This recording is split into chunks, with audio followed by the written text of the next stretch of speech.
नमस्कार जालवाल क्लासेज में आपका हार्दिक स्वागत है। अभिनंदन है। मैं संदीप कुमार उपस्थित हूँ आपके सामने राजस्थान इतिहास के महत्वपूर्ण प्रश्न लेकर। आज की क्लास में हम राजस्थान सामान्य ज्ञान इतिहास में जयपुर के कछवाहा राजवंश के भाग 2 के महत्वपूर्ण प्रश्नों का व्याख्यात्मक अध्ययन करेंगे। ये सभी प्रश्न रीट 2025, बीएसटीसी 2025, पीटीटी व चतुर्थ श्रेणी भर्ती परीक्षा 2025 व राजस्थान संबंधित समस्त प्रकार की कंपटीशन प्रतियोगिताओं परीक्षाओं के लिए अधिक महत्वपूर्ण है। एक बार इनका अध्ययन अवश्य करें। अकबर ने मानसिंह को 7,000 जात व 6,000 सवार का मनसब किस सन में प्रदान किया? तो बताइए, मुगल सम्राट अकबर ने आमेर के शासक मानसिंह को 7,000 जात व 6,000 सवार का मनसब कौन से सन में प्रदान किया? इसका राइट आंसर है ऑप्शन डी, 1605 ईस्वी में। मुगल सम्राट अकबर आमेर के शासक मानसिंह को क्या कहता था? फरजंद। और फरजंद का अर्थ क्या होता है? बेटा। राजस्थान में प्रथम राजपूत परिवार कौन सा था जिसने मुगलों से वैवाहिक संबंध स्थापित किए थे? तो बताइए, राजस्थान के राजपूत वंशों में कौन सा राजपूत वंश था जिसने सबसे पहले मुगलों के साथ वैवाहिक संबंध स्थापित किए?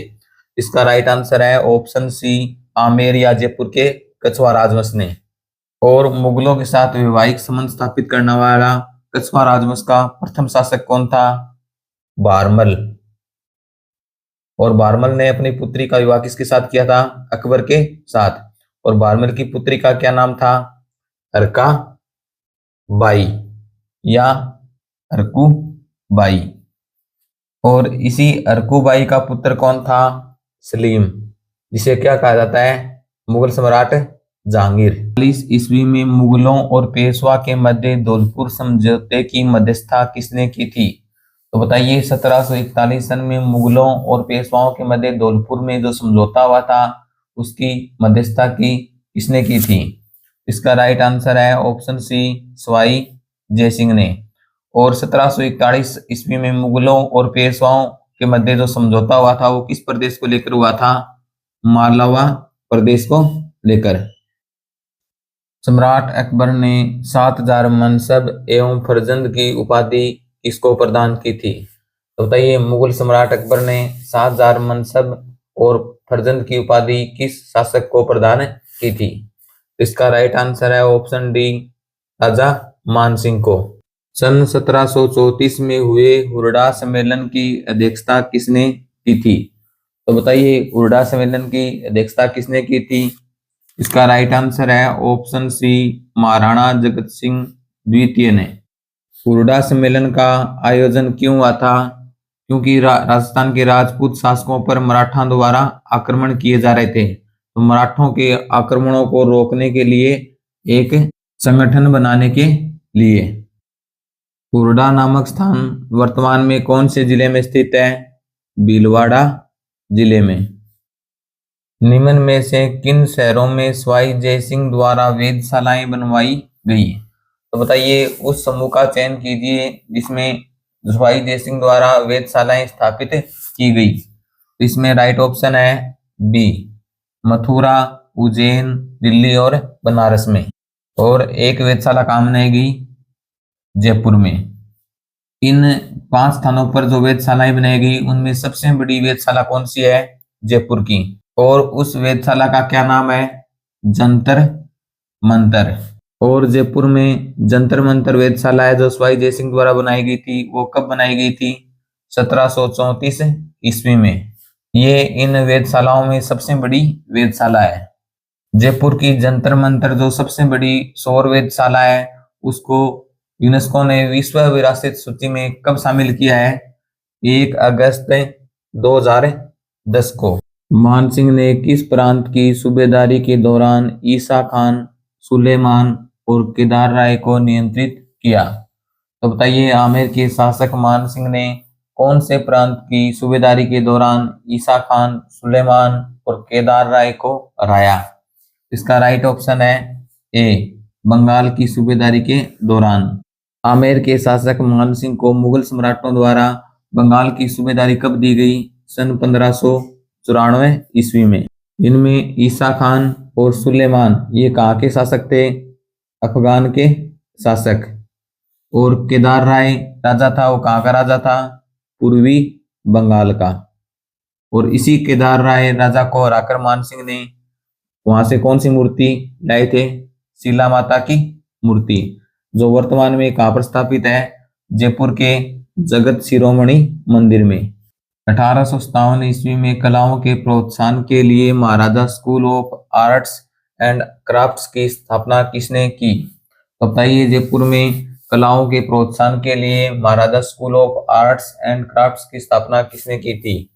इसका राइट आंसर है ऑप्शन बी, सवाई राम सिंह द्वितीय ने। और सवाई राम सिंह द्वितीय ने 1857 में कलाओं के प्रोत्साहन के लिए इस संस्थान को स्थापित किया था। तब इसका नाम क्या था? मदरसा ए हुनरी। और इसका नाम चेंज कब किया गया? 1865 में। और 1865 में इसका नाम क्या चेंज कर दिया गया? Maharaja school of arts and crafts नाम कर दिया गया। सन 1665 ईस्वी में पुरंदर की संधि किसके मध्य हुई थी? तो बताइए, पुरंदर की संधि है वो किनके मध्य हुई थी? इसका राइट ऑप्शन है सी, शिवाजी व मिर्जा राजा जयसिंह के मध्य। और ये संधि कब हुई थी? 11 जून 1665 ईस्वी में। इसमें शिवाजी मराठों का प्रतिनिधित्व कर रहे थे और मिर्जा राजा जयसिंह किनका प्रतिनिधित्व कर रहे थे? मुगलों का। और उसमें शासक कौन थे? औरंगजेब। तो 11 जून जो 1665 ईस्वी को जो पुरंदर की संधि हुई थी, इस संधि में औरंगजेब की अधीनता किसने स्वीकार की थी? शिवाजी ने। आमेर के किस शासक को अकबर ने फरजंद की उपाधि दी थी?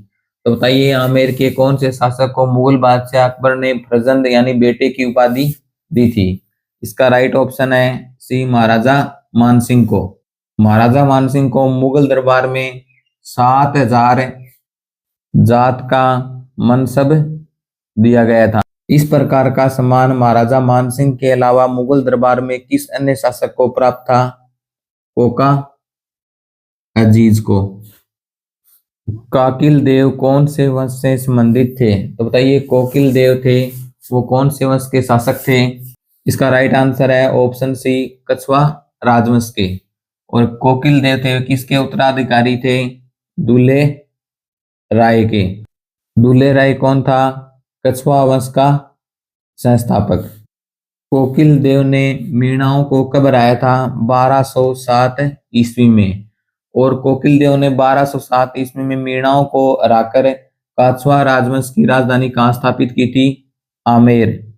तो आमेर सबसे पहले राजधानी किस शासक ने स्थापित की थी? कोकिल देव ने। कछवा वंश की प्रथम राजधानी क्या थी? दौसा। दूसरी राजधानी क्या थी? जमुआ रामगढ़। इसके बाद में आमेर। और आमेर के बाद में जयपुर। कोकिल देव ने आमेर को कछवा राजवंश की राजधानी कब बनाया? तो बताइए, कोकिल देव ने आमेर को कछवा राजवंश की राजधानी कौन से सन में बनाया?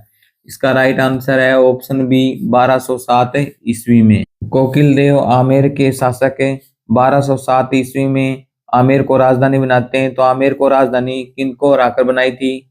मीणाओं को हराकर। निम्न में से किस शासक ने मीणों को हराकर आमेर को अपनी राजधानी बनाया? तो बताइए, किस शासक ने मीणाओं को हराकर आमेर को अपनी राजधानी बनाया? इसका राइट आंसर है ऑप्शन सी, कछवा राजवंश के कोकिल देव ने। कछवा राजवंश की आमेर राजधानी कौन से सन में बना? 1207 ईस्वी में। राजपूत और मराठा सरदार महादजी सिंधिया के मध्य तुंगा का युद्ध किस वर्ष में लड़ा गया? तो बताइए, राजपूत और मराठा सरदार महादजी सिंधिया के मध्य तुंगा का युद्ध है वो कौन से वर्ष में हुआ था? इसका राइट आंसर है ऑप्शन बी, 1787 ईस्वी में। और तुंगा का युद्ध है वो कौन से जिले में हुआ था? अर्थात तुंगा का युद्ध स्थल है वो कौन से जिले में स्थित है वर्तमान में? दौसा जिले में। जो तुंगा का जो युद्ध हुआ था उसमें कौन कौन से राजपूत शासकों ने भाग लिया था? जयपुर और जोधपुर के राजपूत शासकों ने मराठों के विरुद्ध भाग लिया था। जयपुर का शासक कौन था? प्रताप सिंह। और जोधपुर का शासक कौन था? विजय सिंह।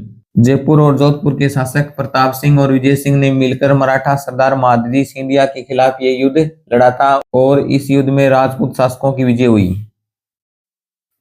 मानसिंह को बिहार का सूबेदार किस वर्ष में नियुक्त किया गया था? तो बताइए, आमेर के शासक कछवा राजवंश के शासक मानसिंह को मुगल सम्राट अकबर द्वारा किस वर्ष बिहार का सूबेदार नियुक्त किया गया था? इसका राइट आंसर है ऑप्शन सी 1587 ईस्वी में। और बताइए, मुगल सम्राट अकबर ने मानसिंह को काबुल का सूबेदार कब नियुक्त किया था? 1585 ईस्वी में। और बिहार का 1587 ईस्वी में। बंगाल का सूबेदार कब नियुक्त किया? 1594 ईस्वी में। जालवाल क्लासेज यूट्यूब चैनल पर राजस्थान सामान्य ज्ञान, भूगोल व इतिहास के निम्न टॉपिकों पर भी महत्वपूर्ण प्रश्न उपलब्ध हैं। यदि आप राजस्थान संबंधित प्रतियोगिताओं परीक्षाओं की तैयारी करते हैं तो इन प्रश्नों का एक बार क्रम से जरूर अध्ययन करें। इन प्रश्नों को चैनल पेज या डिस्क्रिप्शन में दिए हुए लिंक के माध्यम से अध्ययन कर सकते हो। कौन से राजपूत राजा ने गंधर्व बाईसी के नाम से विद्वानों का एक समूह बनाया था? तो बताइए, किस आमेर के शासक ने गंधर्व बाईसी के नाम से विद्वानों का एक समूह बनाया था? इसका राइट आंसर है ऑप्शन सी सवाई प्रताप सिंह ने। सवाई प्रताप सिंह स्वयं एक क्या थे? कवि थे। वे किस नाम से काव्य की रचना करते थे? ब्रजनिधि के नाम से स्वयं काव्य की रचना करते थे। सवाई प्रताप सिंह के दरबार में गंधर्व बाईसी क्या था? इसमें संगीतज्ञ, ज्योतिष विज्ञान के विद्वान और अन्य विद्वानों का एक समूह था। निम्न में से कौन से शासक ने ब्लू पोट्री को संरक्षण दिया था? तो बताइए, जयपुर के किस शासक ने ब्लू पोट्री को संरक्षण दिया था? इसका राइट आंसर है ऑप्शन बी जयपुर के सवाई राम सिंह ने। ब्लू पोट्री क्या होती है? चीनी मिट्टी के जो बर्तन होते हैं उनके ऊपर हरे रंग की सूक्ष्म चित्रकारी होती है, उसे ब्लू पोट्री कहते हैं। ये कला भारत में कहां से आई थी? फारस से, यानी ईरान से। ब्लू पोट्री के लिए राजस्थान में कौन सा जिला प्रसिद्ध है? जयपुर जिला। ब्लू पोट्री के प्रसिद्ध कलाकार कौन है? कृपाल सिंह शेखावत। निम्न में से अकबर द्वारा मानसिंह को निम्न में से कौन से मुगल प्रांत का सूबेदार नियुक्त नहीं किया गया था?